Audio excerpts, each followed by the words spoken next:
ጤና ይስጥልን ክቡራን የአንድ አፍታ ዝግጅት ተከታታዮች በያላችሁበት እንደምን ሰንብታችኋል? ዛሬ በአንድ አፍታ ዝግጅታችን ሰዎች ስለ ቁጠባ ያላቸው አመለካከት ምን ይመስላል፣ የቁጠባ ባህልና ከቁጠባ ጋር ተያይዞ ያሉ ጥቅሞች ምን ምንድን ናቸው የሚለው ወደ እናንተ የመናደርስ ይሆናል። እስከ ዝግጅታችን ፍጻሜ አብራችሁን ቆዩ። ፈቃደኛ ስለሆናችሁ እናመሰግናለን። በመጀመሪያ እንተዋወቅ። እኔም አመሰግናለሁኝ። ስንዱ ድልቦሬ ይባላለሁኝ። ጋሞ ዞን ነው የምሰራው። ማርታ ሙላ እባላለሁ። አመሰግናለሁ ስለ ጋበሽኝ። ስሜ ዶጮ ገሞ ይባላል። የስራ ዘርፌ ካሜራማን ነኝ። ስሜ እሽከሮ ቡንጫላ ይባላለሁ። የመንግስት ሰራተኛ ነኝ። ቸርነት ተስፋ ይባላለሁ። የባንክ ባለሙያ ነኝ። እንግዲህ ቆይታ የምናደርግበት ርዕስ የሚሆነው ቁጠባ የሚል ነው። እስቲ መጀመሪያ ቁጠባ ማለት ምን ማለት ነው ከሚለው ሀሳብ እንጀምር። ቁጠባ ማለት ትንሽ ነገር አስቀምጠን ስትከማች የምንጠቀምበት ነው። አንድ 6 ወር የተወሰነ ነገር ብንቆጥብ ከዛ የበለጠ ለብድርም ተበድረን የምንሰራበት ስራ የለንም። ስራ ባይኖረን አሁን ቁጠባ ቢኖረን ያችን የቆጠብናትን ገንዘብ ወስደን ወደ ሌላ ቀይረን የምንጠቀምበት ነው። ቁጠባ ማለት በትንሹ ጥሩ ነገር ነው። በቃ ስራ ለሌላው ስራ የሚፈጥርበት ነው። ገንዘብ እኛ በቆጠብ ነው ሌላውም ሊጠቀም ይችላል። እኛም ደግሞ ከ6 ወር በኋላ ወስደን እንደገና ልንጠቀም የምንችለው ነገር ነው። ቁጠባ ጥሩ ነገር ነው። አንቺስ ቁጠባን እንዴት ትገልጫለሽ? ቁጠባ ማለት ያው የራሳችንን ገንዘብ ማስቀመጥ ማለት ነው። ነገ ለችግራችን እንድንጠቀምበት የምናደርገው ቁጠባውን በትልቁ ሰፋ ባለ ድርጅት ላይ ቢሆን የቆጠብ ነው ነገ የሆነ ተለቅ ያለ ከፍ ያለ ነገር ለመስራት እንጠቀምበታለን። ተበድረን በዛ ገንዘብ ሰርተንበት እንለወጥበታለን። ቁጠባ ማለት ለኔ እንደዛ ይመስለኛል። ነገን የተሻለ ቀን ለማየት ዛሬ ላይ ሆነሽ የምታስቢው ራዕይ ማለት ነው። ቁጠባ ማለት ያው ሰው ከሚያገኘው ለወደፊትም ሆነ ለአጭር ጊዜም ሆነ ለረጅም ጊዜ የሚያስቀምጥ ተቀማጭ ማለት ነው። እሺ ቁጠባ ምንድነው? ነገሽን ለመኖር ዛሬን መቆጠብ ነው። ምክንያቱም ያው ነገ ፈርዘር የሆነ ነገር ምን ነገር ሀፕን እንደሚያደርግ ስለማታውቂ የነገሽን ለመኖር ዛሬ ላይ ሆነሽ ከምታገኘው ለአንዳንድ ነገር ምንም የሚታወቅ ነገር ስለማይኖር ለዛ ብለሽ የምትቆጥቢው ነው። እስቲ ምን አይነት የቁጠባ መንገዶችን ታውቂያለሽ? ቁጠባ የተለየ ማቀው አሁን ከገንዘብን የምናስቀምጠው ነው ማቀው ዘመን አሁን እንደ እድር በእድር መልክ እናስቀምጠው አለ እቁብ። አሁን እድር የምንለው ሲሞቱ የሚቀብሩት ነው። አሁን ግን በዘመናዊነት ደግሞ ሲቸገርም የሚረዳ አለ በእድር መልክ። ይሄኛው ደግሞ የቀድሞው ደግሞ ሲሞት አንድ ሰው በምን እቀበራለሁ እንዴት አደርጋለሁ ብሎ ሳያስብ ባስቀመጠው ገንዘብ የራሱን የሚጠቀምበት ነው። በዘመናዊ ባንክ ስናስቀምጥ ወለድ ይኖራል። ካስቀመጥ ነው በላይ ነው የምናገኘው፣ ወለድ ይኖረዋል። ከእንትኑ ይልቅ ዘመናዊ ነው የሚጠቅመን። ካወቅንበት ዘመናዊ ይጠቅማል። ከነ ወለዱ ነው የምንጠቀመው በባንክ የምናስቀምጠው ማለት ነው። ሰው አሁን ምን ካለኝ ምን ሊቆጥብ ይላል እንጂ ከምንወስደው ደሞዝ 10 ብር ወደ ኋላ ብናስቀምጥ ያልታሰበ ነገር ነው የምናገኘው። ያላስቀመጥነው ያላሰብነው ነገር እጃችን ላይ ቢሆን አንቆጥበው። ግን እዛ ባንክ ሲሆን ወለድ ይሄን አላል ሲባል ደስ እያለ ነው እንትን የምንለው። ቁጠባ ጥቅም አለው። ላወቀበት በጣም ጥቅም አለው። አሁን መልሰን ለሰው ለማበደርም እንትን እያለ ነው። በጣም እንደሚጠቅም ገና እየገባ ነው። እንደውም ስለ ቁጠባ ፊት ሳናቅ ብዙ ተጎርተናል። አሁን በጣም እየገባን ነው። በራሳችን ትጉጆች የሚል ቁጠባ እንትን የጀመርነው አለ። እድር፣ እቁብ እነሱ ባህላዊ ናቸው። ዘመናዊ ደግሞ ይሄ አሁን በማህበር ላይ አክሲዮን ላይ ምናምን የሚቆጠቡ እንደነሱ ያሉ ዘመናዊ ይባላሉና በጥቅማቸው ባህላዊው አሁን ለምሳሌ ያው እቁብ ሲሆን እጣሽ ሲወጣ ትጠቀምበታለሽ። አንዳንዴ ያው እቁብ ላይ ደግሞ ስትቸግርሽም ለመውሰድም ጭምር ነው ያው እቁብ የሚገባው። እድር ደግሞ ለቅሶ በሀዘንም በደስታሽም የሚደርስ ማለት ነው እድር ማለት እና እንደውም አሁን እድር ራሱ በጣም እንደውም ከእድርነት ይሄ አሁን በእክል ምናምን ከሚሆነው የበለጠ አንዳንዴ ሰርተሽ እንድትለወጪ የብድር እንትንም አሁን ተቀይሮ እንደዛም ሆኗልና በዘመናዊውም ደግሞ ያው ዘመናዊውም እንደዛው ለስራ የሆነ ነገር ለመስራት ስትፈልጊ በጣም በቃ ብዙ ነገር የሆነ ይሄ ሼር አክሲዮን ምናምን የሚባሉ ነገሮችን ሁሉ ተጠቃሚ ነው የምትሆኙ። አዎ እኔ ከራሴ ተሞክሮ ስነሳ ድሮ አለታ ወንዶ የሚባልበት ቦታ ያለው ትንሽ ልጅ ሆኜ ስራ ስሰራ በሳምንት 25 ሳንቲም ይሰጣኛልና 10ዋን በልቼ 15 ሳንቲሟን ፔስታሉስ ቆፍሬ እንዳይረሳኝ ሙዝ ወይ እንጨት ስር ቀብር ነበርና ሳጥን ውስጥ ሊቀመጥ ይችላል። የተለያዩ ቦታዎች ላይ ሰዎች ማስረውስ ያስቀምጣሉ። ሲሻል እንደዛም እየተባለ ቆፍሮ በመደበቅም ይሆናል። አሁን ግን ጊዜው በጣም ተሻሽሏል። በባንክ መቆጠብ ይቻላል። ወለድ አለው። በተለያዩ አበዳሪ ድርጅቶች አሉ፣ አክሲዮኖች አሉ። ስለዚህ በዛ መልኩ ነው አሁን ቁጠባ እየተቆጠበ ያለው እና ከበፊት የአሁኑ ደግሞ ሻል ያለ የቁጠባ አይነቶች አሉ ብዬ አስባለሁ። ያው ቁጠባ መንገዶች ባህላዊ ከሆነ እቁብ አለ። በእቁብ ባህላዊ አድርገን እንጠቀማለን። ዘመናዊ ሰው አሁን በሚጠቀመው በባንክ የሚያስቀምጠው ባንክ ተቀማጭ ከሚያገኘው ሰው የሚያስቀምጠው ቁጠባ ተብሎ ይጠራል። እዛ ያው ብዙ ቁጠባ መንገዶች አሉ። ከመነሻው ብንነሳ ከዚህ በፊት የነበረው እንዴት ነበር? ሰዎች ገንዘባቸውን በመቅበር እንደገና ደግሞ ምንድነው ጎተራ ላይም አንዳንድ እንደገና ደግሞ በሌላ መንገድ ከሰው እይታ በመደበቅ የሚያስቀምጡበት ሁኔታ ነበር የነበረው ከዚህ በፊት የድሮ ሲስተም ማለት ነው። አሁን ግን በጣም በሰለጠነ ቴክኖሎጂ ላይ እንደምንገኘው መጠን ባንኮች ጋር በማስቀመጥ የምታደርጊው ቁጠባ አለ። ሞር ደግሞ ቢሆን ነገሽን ከአደጋ ነፃ የሆነ ቦታ ላይ ብታስቀምጭው ለዛ ደግሞ ምቹ ሲስተም የሆነው ባንኮች ናቸው። ባንኮች ላይ ታስቀምጫለሽ እና ሌላኛው አማራጭ ደግሞ አሴት በማስያዝ የሚቆጥቡ አሉ። ዞሮ ዞሮ ግን አሁን በጣም ቴክኖሎጂውም እየጨመረ በሚሄድበት ሁኔታ ምን ታደርጊያለሽ? የግድ በኢፔመንቶችን በመጠቀም ካሽን ተሸክመሽ ባለመሄድ በኦንላይን የምትጠቀሚባቸው የመቆጠቢያ ዘዴዎች በጣም ዘርፈ ብዙ ሆነዋል።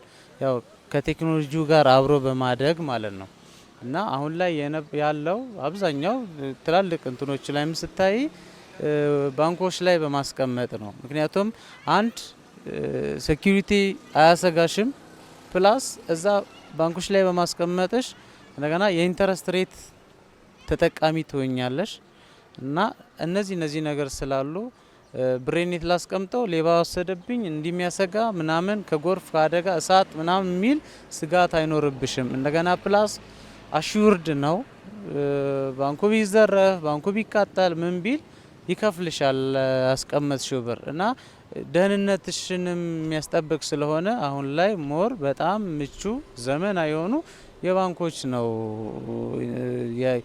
ባንኮች ላይ የምታስቀምጪውን የቁጠባ ስታይል ሞር አሪፍ ነው ተብሎ የሚገመተውም የሚወሰደውም። ተመልካቾቻችን ቁጠባ ላይ ትኩረት አድርጎ ወደ እናንተ እየደረሰ ያለው ፕሮግራም አሁንም እንደቀጠለ ነው። ቁጠባስ ምንድን ነው የሚጠቅመው? እናንተ ምን ተጠቅማችኋል? የቁጠባ ጥቅሙ ምን ይመስላል? ያው የቁጠባ ጥቅሙ አሁን ልክ እንዳልኩሽ ለችግሬ ይደርስልኛል፣ መስራት ስፈልግ እሰራበታለሁ፣ ቀየርበታለሁ ማለት ነው። የቁጠባ ጥቅም ያስቀመጥሽውን ነገር ለመስራት በምትፈልጊ የሆነ ነገር ለመስራት ስትፈልጊ የምትወስጂው ነው። ብድር ከመጠየቅ ካስቀመጥኩት ገንዘብ መውሰዱ ለኔ አንደኛ ጥቅም ነው። ቁጠባ በጣም ነው የሚጠቅመው። አንደኛ ሰው ከምትጠይቂ ከቆጠብሽው ገንዘብ መልሶ መውሰድ ራሱ አንድ ጥቅም ነው። ሰው ዛሬ ገንዘብ ብትጠይቂ አይሰጥሽም። ግን ከራሴ ከቆጠብኩት ብወስድ ማንም እንትን የሚለኝ ነገር የለም። ራሴ መልሼ እሱ አንደኛው አድቫንቴጅ ነው። ባለመቆጠቡ ሰው ምን ያጣል ብላችሁ ታስባላችሁ? አለመቆጠብ ምንን ይፈጥራል? ሊሻሻል አይችልም። ምንም ለውጥ በህይወቱ አያመጣም ብዬ አስባለሁ። ለምን ያስበውን ማቀድም መስራትም አይችልም ካልቆጠበ ማለት ነው። በቃ ይሄን ያጣል። ይሄን ማጣት ማለት ለውጥ ካላገኘ አንድ ሰው መኖር ትርጉም የለው። እዛ ይሄን ያጣል ብዬ ነው ማስበው። እኔም እንደዛ ነው ማስበው። ሰው ካልቆጠበ ካላስቀመጠ ማንም ሰው ሊቀየር አይችልም። ነገ ትልቅ ነገር ላይ መድረስ አይችልም። ለዛ ማንኛውም ሰው ቆጥቦ ያሰበበት ለመድረስ መሞከር አለበት ብዬ ነው ማስበው። ሰዎች በመቆጠባቸው ምን ምን ይጠቀማሉ ብለው ያስባሉ? እርሶስ በመቆጠበው ምን ተጠቅመዋል? የቁጠባ ጥቅም የተለያዩ ባንኮች አሉ። አንቺ ባስቀመጥሽው ከአደጋ ተከላክለው ገንዘብ ባስቀመጥሽው ግን እዛው ባንኩም ወለዶች አሉ እና ቢቻል ቤት ውስጥ የተለያየ ቦታ ላይ ከማስቀመጥ ባንኮች፣ ቁጠባ ድርጅቶች ላይ ቢቀመጥ ከተቻለ ካለችዋም ትንሿም ባንኮኒ ላይ አርጎ ቆጣጥቦ አምጥቶ እዛ ቢያስቀምጥ የተሻለ ጥበቃ ይደረግለታል። አነሰን በዛ የማደግም መውለድም ነገርም አለ። ስለዚህ ቁጠባ በጣም አስፈላጊና ጥሩ ነገር ነው ብዬ ነው የማስበው። ስለ እውነት ባወራ ማለት ነው እኔ በቁጠባ በባህላዊ እቁብ ጥዬ የተጠቀምኩትን እኔ ራሴ አውቃለሁ። እቁብ ጥዬ በዛ በእቁብ መሬት ገዝቼዋለሁ፣ በዛም ቤት ሰርቼዋለሁ። በተለያዩ ነገሮች ያው ይሄ በእውነት መንገድ የተጠቀምኩትን ነው የምናገረው። ከዛ ባሻገር በባህላዊ አሁን ባንክ አስፈላጊ የሆኑ ነገሮችን ቁጠባዎችን ያው ባንክ ዝርዝር ባያስፈልገም እየተጠቀምኩ ነው ያለሁት። ያው በዛ ሁኔታ ቁጠባ ሰው መጠቀም አለበት፣ መቆጠብ አለበት። አልቆጠበን አንድ እንኳን ብድር አንኮ ብትጠይቅ ሰው ከኋላን አይቶ ነው አንድ ነገሮችን የሚያደርገው። ከኋላ ከሌለ ምንም ነገር እኮ ብድር መስጠትም አይችልም። ቆጥበ የምትጠቀማቸው ነገሮች ለወደፊቱ አንተ ዋስትና ነው፣ ለማንም ዋስትና ይሆናል ብዬ ገምታለሁ። የመጀመሪያው ማለት ነው ገቢ እንዲኖርሽ ካልታገርሽ ምትቆጥቢ አይኖርሽም፣ ምትበዩ አይኖርሽም ማለት ነው። እና ምትበዩ ምትጠጪው ምትለብሽው እና ምትጠለይበትን ስታገኝ የሚተርፍሽን ትቆጥቢያለሽ፣ ነገን የተሻለ ትኖሪያለሽ ማለት ነው።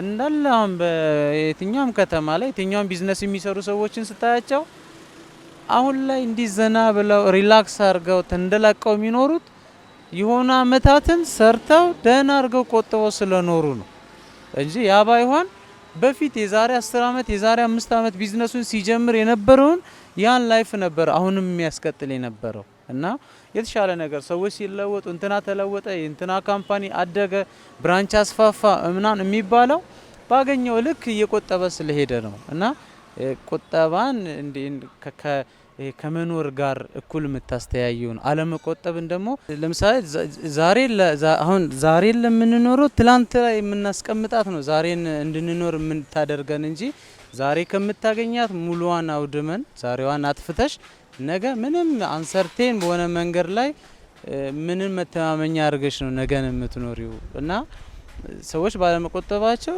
ብዙ ፈተናዎች ብዙ መከራዎች ሲጋለጡ ታያለሽ። ኢቭን ድንገት አይበለው መታመም ይመጣል እና ሰዎች ትንሹን ተዩ ጤናሽን የምታድኝበትን ራስሽን ትሪት የምታደርጊበትን ለሕክምና እስከ ማጣት ድረስ የምትሄጅበት አጋጣሚ አለ። የሰው የቁጠባ ባህል ምን ይመስላል? ሰው ስለ ቁጠባ ያለው ግንዛቤ እንዴት አያችሁት? አሁን በጣም ተሻሽሏል። እውነት ቁጠባ አሁን እኔ በማየው በሰፈር ስር አሁን የሴፍትኔት ምናምን የሚሰሩ ሰዎች አሉ። ቁጠባ በጣም ነው የሚቆጥቡት። ተሰባስበው ከሚያገኙት ደሞዝ ወስደው የሚቆጥቡ አሉ። በጣም አሁን ስለ ቁጠባ ሰው በጣም እየገባው ነው። ይሄን ያህል ብዙ ሰው ገብቶታል ተረድቷል ማለት ሳይሆን ከፊቱ የተሻለ ነው፣ በጣም የተሻለ ነው። ስለ ቁጠባ በጣም ብዙ ሰው እየገባው ነው እና መቆጠብ ምን ያህል እንደሆነ ብዙ አሁን ከቀን ከሚያገኙት እንኳን ብዙ የሚቆጥቡ ልጆች አሉ እና በጣም ተሻሽሏል ሰው አሁን በቁጠባ ማለት ነው። አሁን በጣም ለውጥ አለ። ምክንያቱም ሰው ድሮ ግንዛቤው አልነበረውም። አብዛኛው ሰው ያንን አያደርገውም። አሁን ግን እየተረዳ እየገባው እንዴት መሻሻል መለወጥ እንዳለበት እያወቀ ስለሄደ ብዙ ሰው አሁን ላይ ይቆጥባል። የሰዎች የቁጠባ ባህል ምን ይመስላል? እንዴት አስተውለዋል? አሁንማ ዘመናዊ ሆኖ ሰው ትንሽም ትልቅም እኮ ከድሮ ይልቅ ድሮ እኔ በማውቀው እንስራ ውስጥ የሚቆጥባሉ፣ መቀነት ውስጥ የሚቆጥባሉ። ሰው ጉድጓድ ውስጥ ይቆጥራል። ደግሞ አሁን በዚህ ዘመን ሰው እቤት ይቆጥባል የሚለው ነገር የለም። በባንክ ውስጥ ነው እየቆጠበ ያለው። ትንሽም ትልቅም በተለያየ ነገሮች እየተጠቀመ ነው ያለው የሚለው ነገር አለ። ማን ነው መቆጠብ ያለበት? እንዴት ነው መቆጠብ ያለበት ብለሽ ታስቢያለሽ? ቁጠባ ማንም ሰው መቆጠብ አለበት። ነጋዴውም፣ ትልቅ ቦታ ላይ ያለውም፣ ሰራተኛ፣ ይሄ ትናንሽ ገቢ ያላቸው ሰዎች በቃ ማንኛውም ሰው ከሚያገኛት ነገር ጥቂትም ብትሆን ከዛ እሷን የምታክል ነገር እየጣለ ወደፊት የመቀየር ቻንስ እንዳለው መገንዘብ አለበት እና ማንም ሰው መቆጠብ አለበት ብዬ ነው ማስበው። ዝቅተኛ እንትን ላይ ያሉ ሰዎች ከሚያገኙት እለት ከሚያገኙት ነገር 1 ብርም 2 ብርም አሁን እኮ ለመቆጠብ ሙዳይ የሚባል ነገር አለ። ለመቆጠብ በቤት የምትቀመጥ የግድ 20 30 40 ብርም አይደለም 1 ብርም 2 ብርም ከምሰራት ከማገኘው ሙዳይ የሚባል አለ። እዛ ውስጥ ወስዶ ባንክ በወር ከፍተው ሲያስረክብ እኔ ነኝ እንዲያስቀመጥኩት ብሎ እስከሚሉ ድረስ የሚደርሱበት ደረጃ አለ። ቁጠባ በአቅም ነው ሰው መቆጠብ የሚችለው። አሁን እኮ ብዙ ሚሊዮን ብር ካላስቀመጥ ከሚል የለም። ያቅማችሁን አስቀምጡ ነው። ግን ጥቅሙ ለኛ ነው፣ ስንረዳው ጥቅሙ ለኛ ነው። መቆጠብ በጣም እኔ እንጃ በጣም ጥሩ ነገር ነው። እኔ በራሴ ያየሁት ነገር ስላለ ማለት ነው። በጣም እንትን ነው። ብዙ ባገኘና ትንሽ በኖረ አይደለም። ዋናው የቁጠባው ሀሳብ ቅድም እንደነገርኩሽ ዛሬን ካልቆጠብሽ ነገን የተሻለ ቀን ማየት አይቻልም። ስለዚህ ቁጠባ ለሰው ልጅ ከደም ጋር የተሳሰረ ቢሆን ጥሩ ነው። ከምኔ ከእጅ ወደ አፍ ነው ሊባል ይችላል። እውነት ነው። አሁን ላይ ትላንት አይደለም ያው ዝርዝር ውስጥ ባይገባም ትላንት ዛሬም አይደለም። ስለዚህ አሁን መቆጠቡ እጅግ በጣም ከባድ የኑሮ ሁኔታ ከእጅ ወደ አፍ ቢሆንም ግን ግዴታም ነው። ቁጠባ ማለት ነገን የተሻለ ቀን ለማየት እንበልሽና አሁን እኔ ያኔ በአሽካ ጀመርኩ ብዬሻለሁ። ዜኔትንም ሰርቻለሁ። ብዙ ሚሊዮን ታል የሚባል ብዙ ካሜራዎችን ሰርቻለሁ እና ስሰራ ከጊዜው የሚያመጣው አይታወቅም ስል የሆነች ነገር ቆጥም ነበር እና ጊዜው ሲመጣ ድሮ 7 ሜጋ ፒክስል ብላ የመጣችው በጣም ዘመናዊ ተብሎ ነው ትንሿ ካሜራ የገባችው። አሁን እነ 5D ትልልቅ ካሜራዎች አሉ። ያንን ለመድረስ ካልቆጠብሽ ያንን መግዛት አትችይም። ስለዚህ ጊዜውን ያማከለ ኑሮን ለመኖር መቆጠብ ግዴታ ነው። ከሌለውም በቃ እያማረው እንደ አቅም በመኖር በማቻቻል በመኖር መቆጠብ አስፈላጊ ነው። ከሚያገኙት ያው ትንሽም ቢሆን ከትንሹ የቆጠበ ሰው ወደ ትልቅ ደረጃ ይደርሳል ብዬ ገምታለሁ። ሰው ከትልቅም ላይቆጥብ ይችላል። ከትንሽ የጀመረ ትልቁ ደረጃ ላይ ይደርሳል ብዬ ገምታለሁ። በእርግጥ ምን አለ መሰለሽ አሁን የሀገሪቱ የኢኮኖሚ ለምሳሌ አሁን ኢንፍሌሽኑ በጨመረ ቁጥር ሰው ከእጅ ወደ አፍ ኑሮ የሚኖር ሰው የምትበላውን ተውና ቁጠባ ቆጥብ አይሆንም። ምክንያቱም መብላት፣ መጠጣት፣ መኖር ይቀድማል መጀመሪያ እና ሰው ባለው የኢኮኖሚ ስታተስ ነው እንዲቆጥብ የሚመከረው እንጂ አብዛኛው ቢዝነስ ላይ ያሉ ትላልቅ ቢዝነስ ላይ ያሉ ሰዎችም ፍላጎታቸው ልክ በዛ ባላቸው መጠን ልክ ነው የሚሆነው። ታች ያለው ማህበረሰብ ፍላጎቱ ባለው አቅም መሰረት ነው ሊሆን የሚችለው እና ልክ የኑሮ ደረጃው የሚያንገዳግድ የሆነን ሰው ቆጥብ ብለሽ እንትን አትይም። ምክንያቱም መኖር ስለሚቀድም እንዲኖር ታደርጊያለሽ። ግን በመኖር ውስጥ ምን ይሆናል ፍላጎቶቹን መቀነስ ነው። ከዛ አንገል ሁሉም ባለው አቅም መቆጠብ ቢችል መልካም ነገር ይመጣል ብዬ አምናለሁ። በጣም ቆንጆ ቆይታ ነበረ። ከልብ እናመሰግናለን።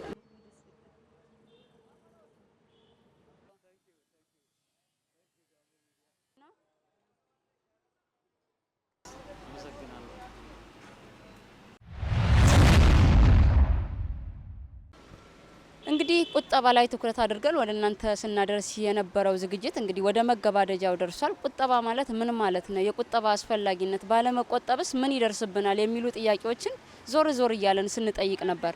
እንግዲህ በዚህ ዝግጅት እንደተማር ነው ቁጠባ በጣም አስፈላጊ ነገር እንደሆነ፣ ዛሬ የምንቆጥበው ለነገ ህይወታችን ዋስትና ሊሆን የሚችል ነገር፣ የጤና እክል፣ የተለያዩ ጉዳቶች ቢደርሱብን ስራ መጀመር ብንፈልግ ለነገው ዋስትና የሚሆነን ነው። ቁጠባ በጣም አስፈላጊና የሚበረታታ ጉዳይ ነው ሲሉ አስተያየት ሰጪዎች በተለያየ መልኩ ገልጸውልናል። ባህላዊ፣ ዘመናዊ የቁጠባ መንገዶች እንዳሉ ተገልጿል። በተለይም ደግሞ በቀደመው ጊዜ ሰዎች ጉድጓድ ቆፍረው እንስራ ውስጥ መቀነታቸው ላይ ቋጥረው በተለይ እናቶች መቀነት ላይ በመቋጠርም ገንዘብ ይቆጥቡ እንደነበረ አስተያየት ሰጪዎች ሲገልጹልን አስተውለናል እና ዛሬ ላይ ደግሞ ዘመናዊ የሚባሉ የፋይናንስ ተቋማት እንዲሁም ደግሞ የተለያዩ አማራጮች እንዳሉ ተገልጿል። ቁጠባ አስፈላጊ ነው። የቁጠባ ባህላችን ሊበረታታ ይገባል። የቁጠባ አስፈላጊነት ተገልጾ የሚያልቅ አይደለም ሲሉ አስተያየት ሰጪዎች በጥሩ ሁኔታ ሲገልጹልን ቆይተዋል።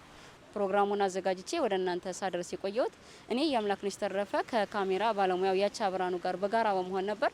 ሳምንት በሌላ ዝግጅት እስከምንገናኝ ቸርን ሰንብት። መልካም ጊዜ